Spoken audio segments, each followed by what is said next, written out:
രാവിലെ എഴുന്നേറ്റ് കഴിയുമ്പോൾ മുറ്റത്ത് ഇങ്ങനെയൊക്കെയുള്ള കാര്യങ്ങളിൽ നോക്കാനും പോകാനൊക്കെ എനിക്ക് ഭയങ്കര ഇഷ്ടം. അങ്ങനെ ഞാൻ അച്ഛനെ വിളിച്ചുകൊണ്ട് ആത്തയ്ക്ക പറിക്കാൻ പോയതാട്ടോ. ഇത് നമ്മുടെ മതിലിൻ്റെ മുകളിലാണ് നിൽക്കുന്നത്, പക്ഷേ പഴുത്തിട്ടില്ല. ഞാൻ പഴുപ്പിക്കാൻ വെച്ചു. എന്നിട്ട് തിരിച്ച് വരുമ്പം അമ്മൂമ്മ ഇവിടെ ഇരുന്നിട്ട് കണവ മീനില്ലേ, എനിക്കിത് ഭയങ്കര ഇഷ്ടമാണ്. നിങ്ങൾക്കൊക്കെ ഇഷ്ടമാണെന്ന് പറയണേ. കണവ മീൻ ഫ്രൈ ചെയ്യാൻ വേണ്ടിയിട്ട് എല്ലാം റെഡിയാക്കുന്നുണ്ടായിരുന്നു. കൺമണിക്കുട്ടി എണീറ്റു. അമ്മ അവളെ എടുത്തുകൊണ്ട് മുറ്റത്തൊക്കെ നടക്കുന്നുണ്ടായിരുന്നു. അച്ഛന് നല്ല പനിയാണ്, പക്ഷെ എന്നാലും മുറ്റത്ത് നമ്മുടെ പുറത്ത് പണികളൊക്കെ ചെയ്യുന്ന രാമേന്ദ്രമാമനാണ്. അപ്പോൾ പുള്ളി വന്നപ്പോൾ അച്ഛനും കൂടെ ഇറങ്ങി. ഞാനും അപ്പം മുറ്റത്തൂടെ ഒക്കെ ഒന്ന് ഇറങ്ങിയിട്ട് എൻ്റെ ചട്ടിയിലുള്ള, ഞാൻ എപ്പോൾ നാട്ടിൽ എല്ലാ വർഷവും പോകുമ്പോഴും, ഇതുവരെ കാനഡയിൽ വന്നിട്ട് ഞാൻ 2017 വന്ന അപ്പോൾ തൊട്ട് ഇപ്പം വരെയും എല്ലാ വർഷവും നാട്ടിൽ പോകുമായിരുന്നു. ഈ വർഷം പക്ഷേ ഈ 26 പോകാൻ സാധ്യതയില്ല, 27 പോകാമെന്ന് കരുതിയിരിക്കുന്നു. അപ്പം അങ്ങനെ ഞാൻ മുറ്റത്ത് ഈ നട്ടേക്കുന്ന ചെടികളൊക്കെ എൻ്റെ സ്വന്തമാണ്. കാരണം ഞാൻ അവിടുന്ന് ഇവിടുന്ന് കൊണ്ടുവന്ന് വെച്ച് നട്ടുപിടിപ്പിക്കുന്നത് എനിക്ക് ഭയങ്കര ഇഷ്ടമായി. മരങ്ങൾ അതിലിങ്ങനെ നിറച്ചിങ്ങനെ കായകളൊക്കെ പിടിച്ച് കിടക്കുന്ന കാണാൻ. ഈ ലോലോലിക്ക, ഓരോ നാട്ടിലിങ്ങനെ ഓരോ പേരാണ്. അപ്പം ലോലോലിക്ക അച്ചാർ വെച്ചത് കഴിക്കാൻ എനിക്കിഷ്ടം, പച്ചയ്ക്കും കഴിക്കാൻ ഇഷ്ടം. പക്ഷേ ഇപ്പം അങ്ങനെ കഴിക്കാറില്ല. പിന്നെ മുറ്റത്ത് 2 കുളമുണ്ട്. നമുക്ക് ഈ കുളമൊക്കെ ഒന്ന് ക്ലീൻ ചെയ്തെടുക്കാനുണ്ട്. അതിനിപ്പോൾ അജിത ചേച്ചി വരണം. പിന്നെ ഇതെൻ്റെ ഓർക്കിഡുകൾ, ഇവിടെ ഒരു പേരയായിരുന്നു. ആ പേരയുടെ മണ്ടവശം നമ്മൾ വെട്ടി കളഞ്ഞിട്ട് അതായത് ഈ ഓർക്കിഡ് പിടിപ്പിച്ചേക്കുക. എങ്കിലും ഇനിയും കുറച്ചും കൂടെ ഒന്ന് നന്നാക്കി എടുക്കാനുണ്ട് അതിനെ. പിന്നെ ഈ മുറ്റത്ത് നിൽക്കുന്ന ഈ നാരകമില്ലേ, നമ്മൾ അച്ചാർ വെക്കുന്ന നാരകമാണ്.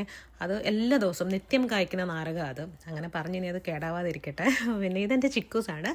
ഇതിനകത്തൊന്നും ഇതുവരെ പഴുത്തൊരു പഴം കഴിക്കാൻ എനിക്ക് ഭാഗ്യം ഉണ്ടായിട്ടില്ല. നിറയെ ഉണ്ടാവാറുണ്ട്, മറ്റുള്ളവരൊക്കെ ഒന്ന് കഴിക്കും, ഞാൻ അങ്ങനെ.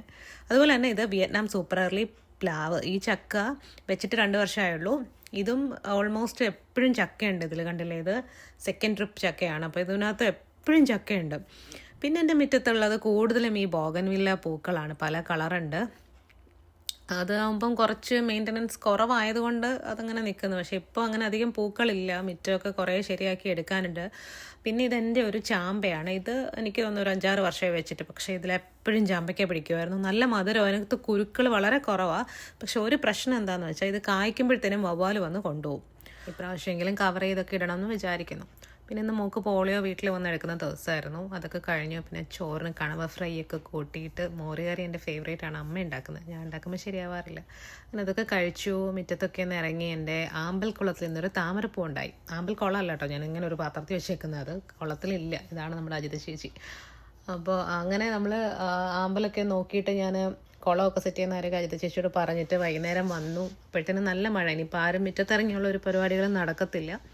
അങ്ങനെ ഇനിയിപ്പം ഈ ചായ കുടിക്കുന്ന സമയമായി. അപ്പോൾ ഈ ഒരു മഴയും ചായയും, പിന്നെ ഇന്നിപ്പോൾ അമ്മയോട് പറഞ്ഞപ്പോൾ അമ്മ പറഞ്ഞു വൈകുന്നേരം കപ്പ ഉണങ്ങിയത് എണ്ണയിൽ ഫ്രൈ ചെയ്തിങ്ങനെ ഉപ്പൊക്കെ ഇട്ടിട്ട് തരാമെന്ന് പറഞ്ഞു. അപ്പം ഞാനിങ്ങനെ അതിന് വെയിറ്റ് ചെയ്തിരിക്കുക. മോള് നല്ല ഉറക്കമാണ്. ഇനിയിപ്പോൾ ഈ മഴയും കണ്ട് ചായയും കുടിച്ചൊക്കെ എനിക്കിരിക്കാം. അപ്പോൾ അത്രയുള്ള video. Thanks for watching. Bye by.